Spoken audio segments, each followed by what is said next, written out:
एक मित्र ने लिखा है, रिलेशनशिप में कभी कभी धोखा भी देखने को मिलता है। झूठ और धोखा अक्सर करीबी लोगों से ही मिलता है। कृपया कुछ कहें।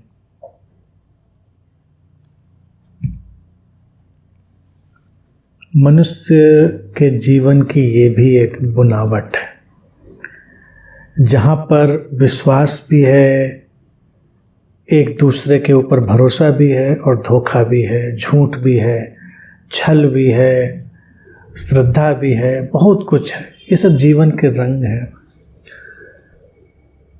अब ये जो बात है कि जो संबंध है उनमें ये झूठ आ जाता है, धोखा आ जाता है, क्यों आ जाता है? वो आ जाता है, ये एक पहलू। वो क्यों आ जाता है, हमको इसके पीछे जाना चाहिए। हम क्यों किसी संबंध में झूठ को जगह देते हैं, क्यों किसी संबंध में धोखे को जगह देते हैं, इनके मूल कारणों की तरफ जाएं। मूल कारण देखिए क्या है, बहुत सारे हो सकते हैं, लेकिन अगर हम जो हमारी पकड़ में आने योग्य हैं उनको देखें तो दिखाई देगा कि जो हमारी अपेक्षाएं हैं, हमारी एक्सपेक्टेशन है, वही झूठ और धोखे के निर्माण में या उसके पैदा होने में कारण बन जाती हैं। हम कुछ अपेक्षाएं रख रहे हैं, व्यक्ति उन अपेक्षाओं को पूरा नहीं करना चाहता या उनको नहीं कर सकता, तो वो फिर वो झूठ का सहारा लेगा, झूठ बोलेगा, झूठ चीज़ें प्रदर्शित करेगा, क्योंकि हमारा तो दबाव है।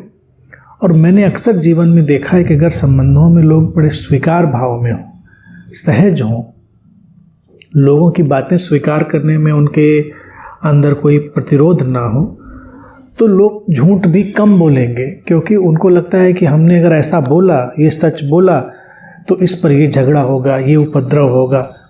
अब व्यक्ति उपद्रव से, झगड़े से बचना चाहता है, झूठ बोल देता है।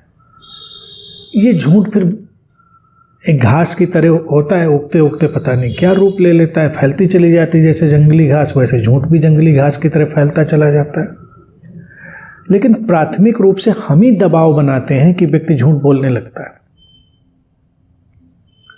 क्योंकि हम स्वीकार करने की स्थिति में नहीं होते। अगर हम इतने सहज स्वीकार की अवस्था में हों कि स्वीकार कर लें व्यक्ति के जो भाव हों, विचार हों या कृत्य हों, तो शायद वो उनको वैसा का वैसा हमारे सामने रख भी पाए। लेकिन हमारा दबाव ही दूसरे को झूठ के लिए बाध्य कर देता है। तो एक तो ये सहजता जीवन में अगर हम लाएं और बचपन से ही इसको रखें, बच्चों के साथ भी, बच्चे मान लीजिए उनसे कुछ गलती हो जाए और हम उनको डांटे नहीं, उनको प्यार से सुन सकें, उनका तिरस्कार न करें किसी भी तरह से, तो बच्चे भी हर बात हमसे शेयर कर लेंगे, वो झूठ नहीं बोलेंगे।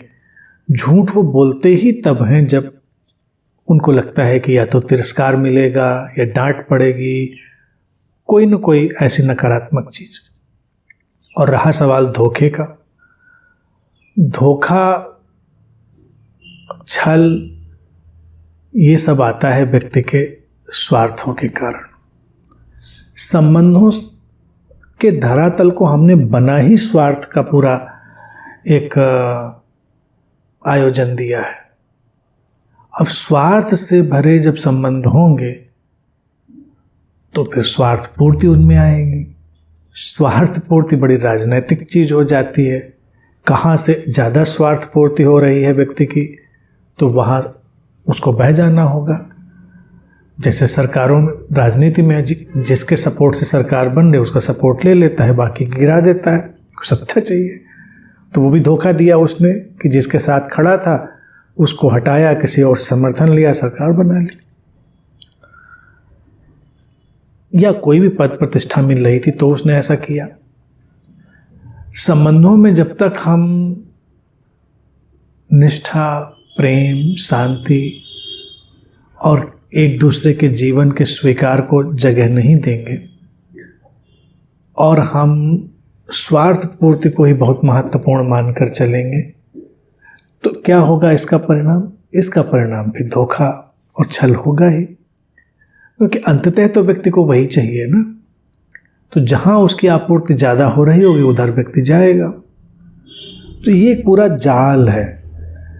अगर इनसे मुक्त होना है तो व्यक्ति को ध्यानपूर्ण जीवन शैली में जाना ही पड़ेगा, क्योंकि उधर कोई रेमेडी नहीं है, उधर इसका कोई उपचार नहीं है कि उधर कोई उपचार मिल जाएगा या उधर कोई समाधान मिल जाएगा। समाधान तो तभी होगा जब व्यक्ति एक आत्मिक जीवन जीने की तरफ बढ़ेगा, अपने आत्मिक गुणों के साथ चलेगा। वो आत्मिक गुण जिनकी मैं चर्चा हमेशा करता हूँ, शांति, प्रेम, प्रसन्नता और समस्वरता के, तो इनमें न झूठ की जगह है न धोखे की ज़रूरत है, क्योंकि सभी को ये मूल बातें ही चाहिए। लेकिन अगर स्वार्थपरक बातों में हम हैं तो फिर इसमें सारे उतार चढ़ाव चलते रहेंगे, क्योंकि वहाँ पर किसी निष्ठा का या किसी भी गहराई का कोई सवाल ही नहीं उठता। तो उसमें आश्चर्यचकित होना भी नहीं चाहिए।